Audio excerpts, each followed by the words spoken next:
எம்ஜிஆருடைய முழு உருவ சிலை கேப்டனுக்கு பரிசாக கிடைத்தது.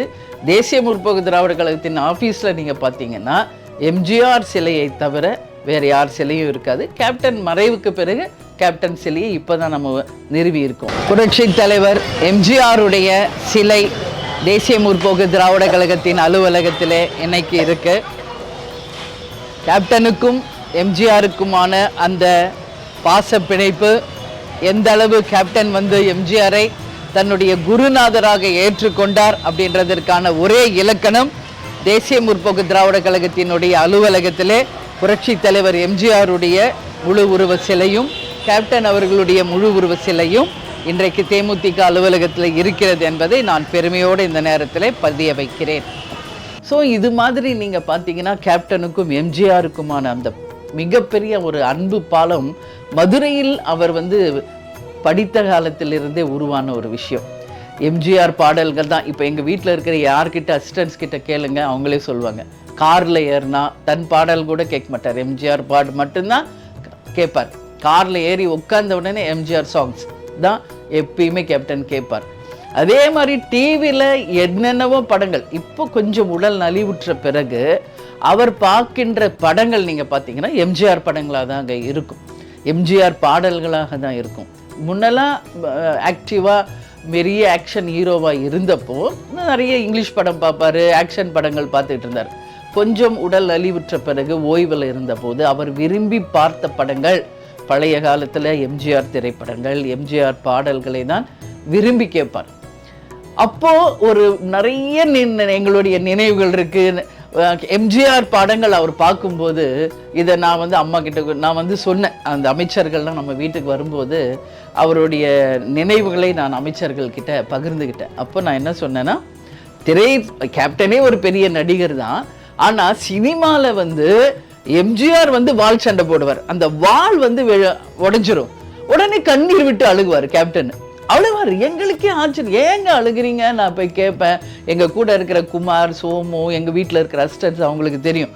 அப்போ நான் ஓடி போய் பார்த்து அப்படியே கண்ணீர் விட்டு, ஏன்னா எம்ஜிஆரோட வால் உடஞ்சிருச்சான் அப்படின்னு அழுவாருங்க.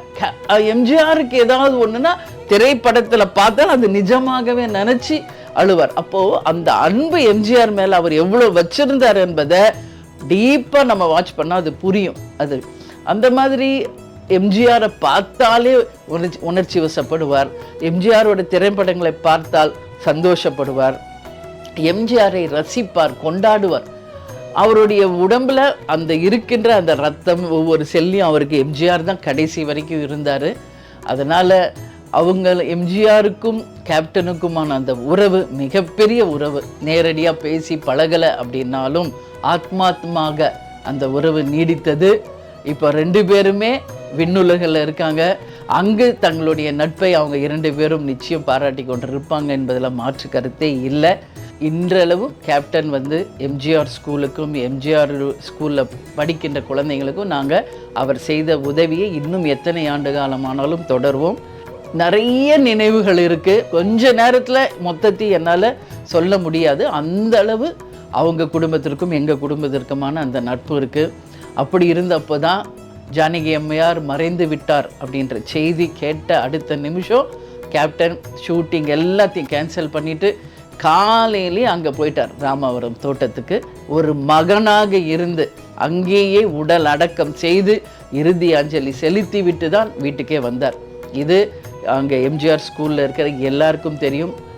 ஜானகி அம்மையாருடைய சகோதரர் மகள் லதா, அவங்களுக்கு எல்லாமே தெரியும். எங்கள் குடும்பத்துக்கும் அவங்க குடும்பத்திற்குமான அந்த அன்பு பாலம் இன்றல்ல நேற்றல்ல, ஆரம்பத்திலேயே தொடங்கி இன்றளவும் தொடர்ந்து கொண்டிருக்கிறது. இன்னும் எத்தனை ஆண்டு காலம் ஆனாலும் அது தொடரும் என்று இந்த 100ஆண்டு நாளில் அம்மாவுக்கு கேப்டன் சார்பாகவும் என் சார்பாகவும் குடும்ப சார்பாகவும் தேசிய முற்போக்கு திராவிட கழகத்தின் சார்பாகவும் எங்களுடைய மரியாதைகளையும் அஞ்சலிகளையும் வாழ்த்துக்களையும் ஜானகி அம்மாருக்கு தெரிவித்துக் கொள்கிறோம். அனைத்து இந்திய அண்ணா திராவிட முன்னேற்ற கழகத்தை சேர்ந்த அனைத்து தொண்டர்களுக்கும் நிர்வாகிகளுக்கும் வாழ்த்துக்களை தெரிவித்துக் கொள்கிறேன். நன்றி, வணக்கம்.